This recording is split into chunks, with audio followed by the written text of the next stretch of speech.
આપણી પાસે અત્યારે બે પિસ્ટન છે. એક પિસ્ટન છે જે આપણા લિસ્ટર ટાઈપનું એન્જિન હોય એના માટેનું, એનું ટોપ એકદમ ફ્લેટ છે. અને બીજું જે પિસ્ટન છે એ પિસ્ટન છે આપણા ટ્રેક્ટરમાં બધા હોય એ ટાઈપનું 105 mm બોરવાળું પિસ્ટન છે. પણ આની અંદર જે છે ને આ એક ખાડો છે.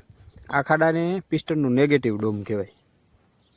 લગભગ દરેક ટ્રેક્ટર છે અથવા બીજા કોઈ ડીઝલ એન્જિન હોય તો એની બધાની અંદર આ પ્રકારનું નેગેટિવ ડોમ હોય.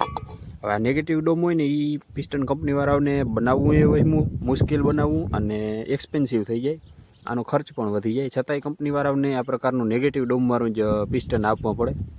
હવે એના મેજર બે કારણ છે.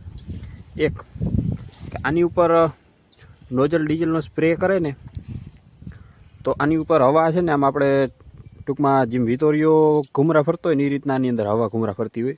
પછી એમાં નોઝલ ડીઝલનો સ્પ્રે કરે ને એટલે ડીઝલ બધું વચમાં આવી અને નીચે પિસ્ટન ઉપર આવી જાય. તો ડીઝલનું મિક્સિંગ સારું ના થાય અને આપણે ફાયરનો સ્ટ્રોક સારો ના મળે, ખોટું ડીઝલ વેસ્ટ થાય.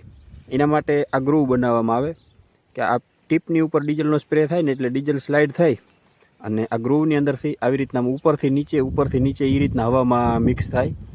એના લીધે ડીઝલનું વેસ્ટેજ ઓછું થાય અને પાવર સ્ટ્રોક આપણે સારો મળે, માઇલેજમાં થોડીક ઇફિશિયન્સી આવી જાય. પ્લસ બીજું આપણે આ ટાઈપના જે એન્જિન હોય એ બધા એન્જિન ચાલુ થાય અથવા દબાય અને પછી પાછા ઉપડે તો કંઈક આ પ્રકારનો પિસ્ટનનું નોકિંગ સાઉન્ડ આવે, ટક ટક ટક એ પ્રકારનો. પણ ટ્રેક્ટરમાં એમાં બધી 3-3 4-4 સિલિન્ડર હોય ને તો એ પ્રકારનો અવાજ નથી આવતો.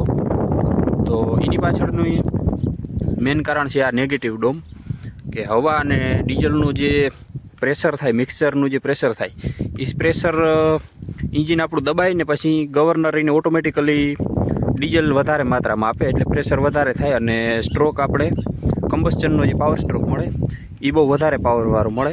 તો પિસ્ટન ઉપર પ્રેશર બહુ જાજું પડે તો અહીં પિસ્ટનનું નોકિંગ સાઉન્ડ આવે.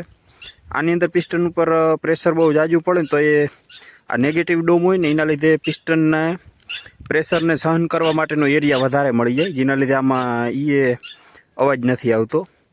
તો બે મેજર કારણ છે પિસ્ટનની અંદર નેગેટિવ ડોમ આપવાના.